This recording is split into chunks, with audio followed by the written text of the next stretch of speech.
ಎಲ್ಲರಿಗೂ ನಮಸ್ಕಾರ. Welcome back to my YouTube channel. Pujitha Aryan YouTube ಚಾನಲ್ನ ಇನ್ನೂ ಯಾರು ಸಬ್ಸ್ಕ್ರೈಬ್ ಮಾಡ್ಕೊಂಡಿಲ್ಲ ಅಂದರೆ ಸಬ್ಸ್ಕ್ರೈಬ್ ಮಾಡಿಕೊಂಡು ಹಾಗೆಯೇ ಸಪೋರ್ಟ್ ಮಾಡಿ. ಇವತ್ತಿನ ವಿಡಿಯೋದಲ್ಲಿ ನಾನು ಕಡಿಮೆ ಇಂಗ್ರೀಡಿಯೆಂಟ್ಸ್ನ ಬಳಸ್ಕೊಂಡು ಹಾಗೆಯೇ ಯಾವುದೇ ರೀತಿಯ ಮಸಾಲ ಪ್ಯಾಕೆಟ್ಗಳನ್ನ ಯೂಸ್ ಮಾಡದೆ ಮಟನ್ ಸಾಂಬಾರನ್ನ ಮಾಡ್ತಾಯಿದ್ದೀನಿ. ಈ ರೆಸಿಪಿ ನಿಮಗೇನಾದರೂ ಇಷ್ಟ ಆದರೆ ಒಂದು ಲೈಕ್ ಮಾಡಿ, ಶೇರ್ ಮಾಡಿ, ಹಾಗೆಯೇ ಕಮೆಂಟ್ ಬಾಕ್ಸಲ್ಲಿ ಹೇಗಿದೆ ಅಂತ ತಿಳಿಸಿ. ಇಲ್ಲಿ ನಾನು 1 kgಯಷ್ಟು ಮಟನ್ನ ಸಾಂಬಾರು ಮಾಡೋಕ್ಕೆ ಅಂತ ತಗೊಂಡಿದ್ದೀನಿ. ಇವಾಗ ಸಾಂಬಾರನ್ನ ಹೇಗೆ ಮಾಡೋದು ಅಂತ ನೋಡೋಣ ಬನ್ನಿ. ಮೊದಲಿಗೆ ಇಲ್ಲಿ ನಾನು ಮಟನ್ನ ತಗೊಂಡು 3 ರಿಂದ 4 ಸಲ ಚೆನ್ನಾಗಿ ತೊಳೆದು ತೂತ್ ಪಾತ್ರೆಗೆ ಹಾಕಿ ನೀರೆಲ್ಲ ಸೋರಲಿ ಅಂತ ಇಟ್ಟಿದ್ದೀನಿ. ನೆಕ್ಸ್ಟು ಸಾಂಬಾರನ್ನ ಮಾಡೋಕ್ಕೆ ಒಂದು ಕುಕ್ಕರ್ನ ತಗೊಂಡಿದ್ದೀನಿ. ಮಟನ್ ಸಾಂಬಾರು ಏನಾದ್ರು ಮಾಡಬೇಕಾದ್ರೆ ಈ ಕುಕ್ಕರಲ್ಲಿ ಮಾಡಿದ್ರೇ ಈಸಿ ಆಗೋದು. ಯಾಕಂದರೆ ಮಟನ್ ಕೂಡ ಬೇಗ ಬೇಯುತ್ತೆ, ಹಾಗೆಯೇ ಸಾಂಬಾರನ್ನು ಕೂಡ ಬೇಗ ಮಾಡ್ಕೋಬೋದು. ಇವಾಗ ಕುಕ್ಕರ್ಗೆ ಸ್ವಲ್ಪ ಎಣ್ಣೆನ ಹಾಕ್ತಾಯಿದ್ದೀನಿ. ಎಣ್ಣೆ ಕಾದ ನಂತರ ತಗೊಂಡಿರುವ ಮಟನ್ನ ಹಾಕಿ ಚೆನ್ನಾಗಿ ಎಣ್ಣೆಯಲ್ಲಿ ಫ್ರೈ ಮಾಡ್ಕೋಬೇಕು. ಮಟನ್ನಲ್ಲಿರುವ ನೀರಿನಂಶ ಎಲ್ಲ ಬಿಡೋವರೆಗೂ ಚೆನ್ನಾಗಿ ಫ್ರೈ ಮಾಡ್ಕೋಬೇಕು.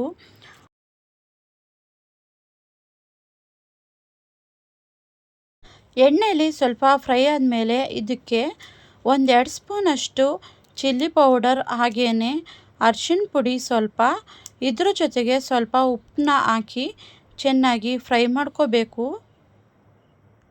ಮಟನ್ಗೆ ಈ ರೀತಿ ಅಚ್ಕಾರದ ಪುಡಿ ಹಾಗೆಯೇ ಅರಿಶಿನ ಪುಡಿ ಸ್ವಲ್ಪ ಉಪ್ಪನ್ನು ಹಾಕಿ ಫ್ರೈ ಮಾಡ್ಕೊಳ್ಳೋದ್ರಿಂದ ಮಟನ್ ಅಂತೂ ತುಂಬಾ ಟೇಸ್ಟಿಯಾಗಿ ಬರುತ್ತೆ.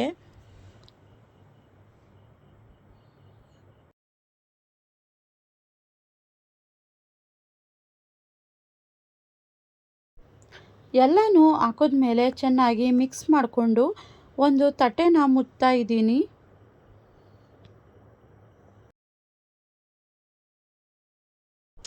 ಇವಾಗ ನೋಡ್ತಿರ್ಬೋದು ಯಾವ ರೀತಿ ಮಟನ್ ಎಲ್ಲ ಉಪ್ಪು ಖಾರ ಎಲ್ಲ ಹಿಡಿದು ಅದರಲ್ಲಿರುವ ನೀರಿನಂಶ ಎಲ್ಲ ಬಿಟ್ಟು ಚೆನ್ನಾಗಿ ಬೇಯ್ತಾ ಇದೆ ಅಂತ. ಈ ರೀತಿಯಾಗಿ ಉಪ್ಪು ಖಾರ ಎಲ್ಲ ಹಾಕಿ ಒಂದು 10 ನಿಮಿಷ ಆದರೂ ಚೆನ್ನಾಗಿ ಬೇಯಿಸ್ಕೋಬೇಕು. ಇದು ಬೇಯೋವರೆಗೆ ಒಂದು ಸ್ವಲ್ಪ ಮಸಾಲೆನ ರುಬ್ಕೊಳ್ಳೋಣ. ಒಂದು ಮಿಕ್ಸಿ ಜಾರನ್ನ ತಗೊಂಡಿದ್ದೀನಿ, ಅದಕ್ಕೆ ಸಣ್ಣ ಈರುಳ್ಳಿನ ಬಿಡಿಸಿ ಹಾಕ್ಕೊಂಡಿದ್ದೀನಿ. ಸಣ್ಣ ಈರುಳ್ಳಿ ಇಲ್ಲ ಅಂದರೆ ದಪ್ಪ ಈರುಳ್ಳಿನೂ ಕೂಡ ಹಾಕಿ ಮಾಡ್ಕೋಬೋದು. ದಪ್ಪ ಈರುಳ್ಳಿ ಹಾಕಿ ಮಾಡೋದಕ್ಕಿಂತ ಸಣ್ಣ ಈರುಳ್ಳಿ ಹಾಕಿ ಮಾಡೋದ್ರಿಂದ ಸಾಂಬಾರಂತೂ ತುಂಬಾ ರುಚಿಯಾಗಿ ಬರುತ್ತೆ. ಇದ್ರ ಜೊತೆಗೆ 2 ರಿಂದ 3 ಟೊಮೊಟೊನ ಕಟ್ ಮಾಡಿ ಹಾಕ್ಕೊಂಡಿದ್ದೀನಿ. ಸ್ವಲ್ಪ ಕೊತ್ತಂಬರಿ ಸೊಪ್ಪು ಹಾಗೆಯೇ ಸ್ವಲ್ಪ ಅರಿಶಿನ ಪುಡಿನ ಹಾಕಿ ನೀರನ್ನ ಹಾಕ್ತೆ ಈ ರೀತಿ ರುಬ್ಕೊಂಡಿದ್ದೀನಿ. ಟೊಮೊಟೊಲೆ ನೀರಿನಂಶ ಇರೋದ್ರಿಂದ ಈ ಮಸಾಲೆನ ರುಬ್ಕೊಳ್ಳೋಕ್ಕೆ ನೀರಿನ ಅವಶ್ಯಕತೆ ಇರೋದಿಲ್ಲ. ರುಬ್ಬಿದ ಮೇಲೆ ಆ ಮಸಾಲೆನ ಮಟನ್ಗೆ ಸೇರಿಸಿ ಅದಕ್ಕೆ ಸ್ವಲ್ಪ ನೀರನ್ನ ಹಾಕ್ತಾಯಿದ್ದೀನಿ. ನಮಗೆ ಎಷ್ಟು ಬೇಕೋ ಅಷ್ಟು ನೀರನ್ನ ಈ ಹಂತದಲ್ಲೇ ಸೇರಿಸ್ಕೊಂಡ್ರೆ ಸರಿ ಹೋಗುತ್ತೆ. ನೆಕ್ಸ್ಟು ನೀರೆಲ್ಲ ಹಾಕಿ ಮಿಕ್ಸ್ ಮಾಡಿಕೊಂಡು ಇದನ್ನು ಕೂಡ ಒಂದು 10 ನಿಮಿಷ ಚೆನ್ನಾಗಿ ಬೇಯಿಸ್ಕೋಬೇಕು. ಈ ಅರಿಶಿನ ಈರುಳ್ಳಿ ಮಸಾಲೆನ ಹಾಕಿದ್ಮೇಲೆ ಕುಕ್ಕರ್ ಮುಚ್ಚಳ ಮುಚ್ಚಿ ಮಟನ್ನ ಚೆನ್ನಾಗಿ ಬೇಯಿಸ್ಕೊಂಡು ಅನಂತರ ನೀವು ಕಾಯಿ ಮತ್ತು ಚಕ್ಕೆ ಲವಂಗ ಮಸಾಲೆನೂ ಕೂಡ ಹಾಕಿ ಮಾಡ್ಕೋಬೋದು. ನಾನು ಇಲ್ಲಿ ಈ ಮಸಾಲೆಯಲ್ಲಿ ಒಂದು 10 ನಿಮಿಷ ಬೇಯಿಸಿ ಇದು ಬೇಯೋವರೆಗೆ ಇನ್ನೊಂದು ಮಸಾಲೆನ ರುಬ್ಕೊಂಡು ಅದನ್ನು ಕೂಡ ಮಿಕ್ಸ್ ಮಾಡಿ ಒಟ್ಟಿಗೆ ಸಾಂಬಾರನ್ನ ಮಾಡ್ಕೋತಾ ಇದ್ದೀನಿ. ಇವಾಗ ನಾನು ಇನ್ನೊಂದು ಮಸಾಲೆನ ರುಬ್ಕೋತಾ ಇದ್ದೀನಿ. ಅದೇ ಮಿಕ್ಸಿ ಜಾರಿಗೆ 1 ಹೋಳನಷ್ಟು ಕಾಯಿನ ತುರಿದು ಹಾಕ್ಕೊಂಡಿದ್ದೀನಿ. ಇದ್ರ ಜೊತೆಗೆ 1 ಇಂಚಿನಷ್ಟು ಶುಂಠಿ ಹಾಗೆಯೇ 1 ರಿಂದ 2 ಬೆಳ್ಳುಳ್ಳಿ, ಚಕ್ಕೆ ಲವಂಗ ಹಾಗೆಯೇ ಮನೇಲಿ ನಾನ್ ವೆಜ್ ಸಾಂಬಾರುಗಳಿಗೆ ಮಾಡಿಸಿ ಇಟ್ಕೊಂಡಿರುವ ಖಾರದ ಪುಡಿ.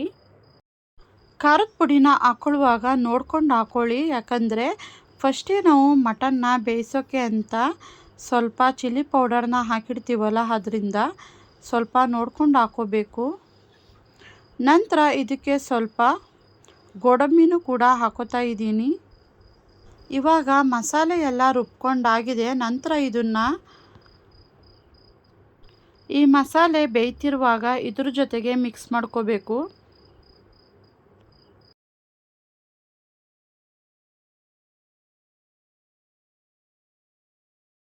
ಮಸಾಲೆ ಎಲ್ಲ ಹಾಕಿದ್ಮೇಲೆ ನಮಗೆ ಅದಕ್ಕೆ ಸಾಂಬಾರು ಬೇಕು ಅಷ್ಟು ನೀರನ್ನ ಸೇರಿಸಿ ನಂತರ ಉಪ್ಪು ಖಾರ ಎಲ್ಲ ಚೆಕ್ ಮಾಡ್ಕೋಬೇಕು. ನಾನು ಮೊದಲೇ ಉಪ್ಪನ್ನ ಸ್ವಲ್ಪ ಹಾಕಿರೋದ್ರಿಂದ ಇವಾಗ ಉಪ್ಪನ್ನ ಟೇಸ್ಟ್ ಮಾಡಿ ನಂತರ ಸ್ವಲ್ಪ ಉಪ್ಪನ್ನ ಸೇರಿಸ್ತಾ ಇದ್ದೀನಿ. ಉಪ್ಪೆಲ್ಲ ಹಾಕಿದ್ಮೇಲೆ ಚೆನ್ನಾಗಿ ಕುದಿಸಬೇಕು. ಈ ರೀತಿ ಕುದಿಯುವಾಗಲೇ ಉಪ್ಪು ಖಾರ ಎಲ್ಲ ನೀಟಾಗಿ ಗೊತ್ತಾಗೋದು ನಮಗೆ. ಕೊನೆಯಲ್ಲಿ ಒಂದು ಸಲ ಉಪ್ಪು ಖಾರ ಎಲ್ಲ ಚೆಕ್ ಮಾಡಿ ಸರಿಯಾಗಿದೆ ಅಂದಾಗ ಕುಕ್ಕರ್ ಮುಚ್ಚಳನ ಮುಚ್ಚಿ ಒಂದು 5ರಿಂದ 6 ವಿಸಲ್ನ ಬರ್ಸ್ಕೊಂಡ್ರೆ ಸಾಕು. ತುಂಬ ಟೇಸ್ಟಿಯಾದ ಹಾಗೂ ರುಚಿಕರವಾದ ಸಾಂಬಾರು ರೆಡಿಯಾಗುತ್ತೆ.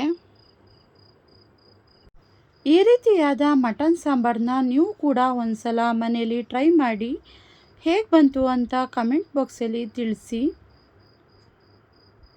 ಐ ಹೋಪ್ ಈ ವಿಡಿಯೋ ನಿಮಗೂ ಇಷ್ಟ ಆಗುತ್ತೆ ಅಂದ್ಕೊಂಡಿದ್ದೀನಿ. ಈ ರೆಸಿಪಿ ನಿಮಗೆ ಇಷ್ಟ ಆದರೆ ಒಂದು ಲೈಕ್ ಮಾಡಿ, ಶೇರ್ ಮಾಡಿ, ಸಬ್ಸ್ಕ್ರೈಬ್ ಮಾಡ್ಕೊಳ್ಳಿ, ಹಾಗೆಯೇ ಸಪೋರ್ಟ್ ಮಾಡಿ.